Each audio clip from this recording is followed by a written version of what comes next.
Top quality और consistent performance के लिए सिर्फ सिल्वर पंप्स। टॉप क्वालिटी और कंसिस्टेंट परफॉर्मेंस के लिए सिर्फ सिल्वर पंप्स, नाम याद रखना। भाजपचे विधान परिषदेचे आमदार प्रवीण दरेकर आपल्यासोबत आहे, आपण त्यांच्याशी बोलणार आहोत। दिशा सालियान प्रकरणामध्ये जो मोठा गंभीर आरोप केलेला आहे दिशा सालियान यांच्या वकिलांनी की ड्रग्सच्या केसमध्ये कुठेतरी आदित्य ठाकरे यांचे सुद्धा ते नाव घेत आहेत, कसं पाहता याकडे? डिनो मोरिया आणि इतर जे आसपासचे लोक आहेत त्यांची देखील नावं घेण्यात आले। मला वाटतं एकंदरच दिशा सालियन प्रकरण वेगळ्या प्रकारची दिशा घेत असताना त्या ठिकाणी दिसतंय आणि यामध्ये कोणाचा हात आहे, झालेली गोष्ट कशी चुकीची पोलिसांनी दाखवलेली आहे आणि त्यामुळे अनेक कंगोरे आता या केसला येत आहेत आणि दस्तूर खुद्द जर दिशा सालियनचे वडील म्हणत असतील तर मला वाटतं त्या अनुषंगाने संबंधित यंत्रणा तपास त्या ठिकाणी करतील। आताच ते बोलले म्हणून लगेच त्याची ओढणं मला वाटतं घाईची होईल, परंतु या बाबतीत तपास यंत्रणा योग्य ती दखल घेऊन सत्यस्थिती लोकांसमोर निश्चितच आणतील। आदित्य ठाकरेंवर एक मोठा आरोप आहे की आदित्य ठाकरे समीर वानखेडे अटक करणार होते, पण कुठेतरी त्यांची बदली करण्यात आली। नाही, मला वाटतं आता शेवटी हे आरोप आहेत, त्यांनी मांडलेली भूमिका आहे, यातलं तथ्य आणि सत्य जेव्हा चौकशी बाहेर येईल त्याच वेळेला आपल्याला समजू शकेल। पण दिशा सालियन मृत्यू प्रकरणी आता त्यांचे जे वडील आहेत त्यांनी आदित्य ठाकरेंचं उद्धव ठाकरेंचं पण नाव घेतलेलं आहे आणि त्यासोबतच परमवीर सिंग सचिन वाजे यांच्यावरती पोलीस आयुक्तांकडे गुन्हा दाखल करावे अशी मागणी सुद्धा केली आहे। नाही, मला आता दिशा सालियनच्या वडिलांनी जे आरोप केलेत किंवा आणखी करणार आहेत त्या संदर्भात निश्चितच संबंधित यंत्रणा तपास करतील। त्याने पिटिशन कोर्टात दाखल केलेलं आहे, त्या संदर्भातही न्याय यंत्रणा त्या ठिकाणी योग्य ते निर्देश देतील आणि मला वाटतं त्या आधारेच जे काय व्हायचं ते होईल। मंत्री जयकुमार गोरेंवर बरेचसे आरोप करण्यात आले होते, पण यानंतर आता देवेंद्र फडणवीस यांनी विधानसभेमध्ये आपली भूमिका मांडलेली आहे आणि त्या ठिकाणी शरद पवार यांच्या पक्षातील नेत्यांचा कुठेतरी हात आहे असं सुद्धा त्यांनी म्हटलेलं आहे। रोहित पवारांचं नाव घेतलं, सुप्रिया सुळे यांचं नाव घेतलं।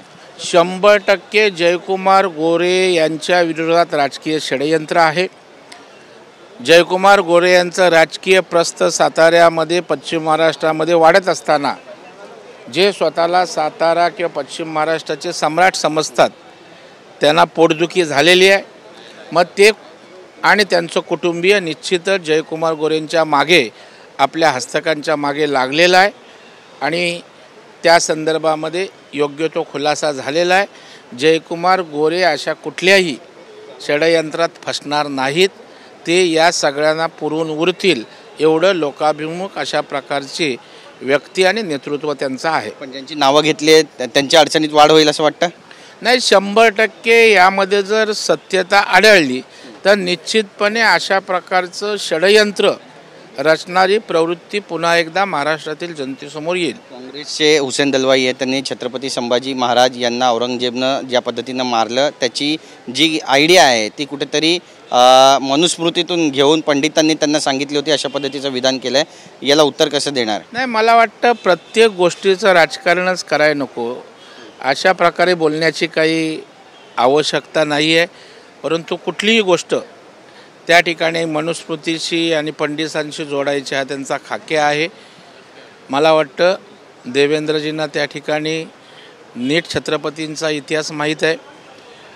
एक गोष्ट बरी वाटते की त्या ठिकाणी हुसेन दलवाई यांनी छत्रपती शिवाजी महाराज सगळ्यांना बरोबर घेऊन त्या ठिकाणी कारभार करत होते हे त्यांनी मान्य केलं आहे आणि त्याच्यामुळे हीच भूमिका त्यांची सतत त्या ठिकाणी असावी आणि त्यांनी जो सल्ला दिला आहे की देवेंद्रजींनी औरंगजेबांचा इतिहास वाचावा, आम्हाला त्यांचा इतिहास वाचण्याची आवश्यकता नाही, आम्ही छत्रपतींचा इतिहास वाचतो, अनुभवतो, कारण औरंगजेबाला याच मातीत छत्रपतींनी गाडलेलं आहे। नक्कीच कुणाल कामराच्या विषयी आता काल जे काही आंदोलन झालं यानंतर तोडफोड करण्यात आली, कुणाल कामरांनी आपली एक पोस्ट शेअर केली आणि त्यामध्ये म्हटलं की मी कुणालाही घाबरत नाही आणि माफी मागण्याचा तर सवालच येत नाही आणि त्यासोबतच अजितदादांनी शिंदेंबद्दल जे बोलले होते तेच मी सुद्धा बोललो आहे। नाही, ही मगरुरी त्या ठिकाणी आहे। अशा प्रकारे वेगवेगळ्या नेत्यांवर, सुप्रीम कोर्टावर, पंतप्रधान नरेंद्र मोदी साहेबांवर, महिला मंत्री असणाऱ्या आमच्या अर्थमंत्र्यांवर विकृत पद्धतीनं टीकाटिप्पणी केली। मला तर वाटतं आता स्टुडिओ फोडला आहे, अशा व्यक्तीचं थोबाड फोडलं पाहिजे। म्हणजे चूक केल्यानंतर सुद्धा जर मगरुरीने वक्तव्य येणार असेल तर मला वाटतं सरकारने दखल घेतलीच पाहिजे आणि सरकार कुठे कमी पडलं तर अशा प्रकारची प्रवृत्तींचे थोबाडं नक्कीच फुटतील. नक्कीच. पण याला धरून संजय राऊत कुठेतरी पाठराखण करतात असं म्हणावं, कारण संजय राऊत म्हणतात की कुणाल कामरा आणि माझा DNA एकच आहे. स्टुडिओ का फोडला याला औरंगजेबी वृत्ती म्हणतात. संजय राऊत आणि त्यांचा DNA एक आहे, खरं आहे. कारण ते रात्री एकत्र बसत असतात, काय घेऊन चर्चा करत असतात आणि त्याच्यामुळे संजय राऊत आणि त्यांचे पाठराखण करणं म्हणजे औरंगजेबी प्रवृत्तीचीच पाठराखण करणं हे जसं त्यांचं पहिल्या बाबतीत होतं तसंच या ठिकाणी पुन्हा एकदा या प्रवृत्तीला ते पाठराखण करताना दिसत आहेत.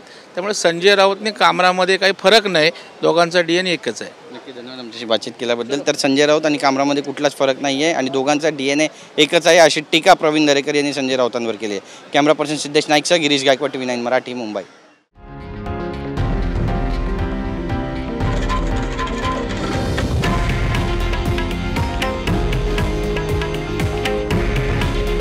हे आहे देशातील नंबर 1 न्यूज नेटवर्क आणि आपण पाहत आहात TV9 मराठी. काळजी तुमची, हित महाराष्ट्राचं.